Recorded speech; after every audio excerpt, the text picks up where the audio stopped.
Welcome to our latest tutorial. Today, we'll show you how to disable auto lock on Telegram to make your messaging experience smoother. Let's dive right in.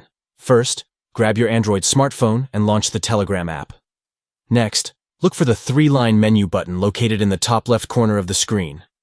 Tap on it and then navigate to the Settings option. Within the Settings menu, you'll find an option called Privacy and Security. Select it to proceed. Now, under the Security section, you'll see an option labeled Passcode Lock.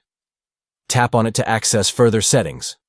Once you're in the Passcode Lock menu, locate the Auto Lock option and tap on it. Here, you'll find different time intervals for auto lock. To disable it completely, select the Disabled option. And that's it. You've successfully disabled auto lock on Telegram. Now you can enjoy uninterrupted conversations without the hassle of the app locking itself. Remember, these steps are designed to enhance your Telegram experience by providing you with more control over your privacy settings.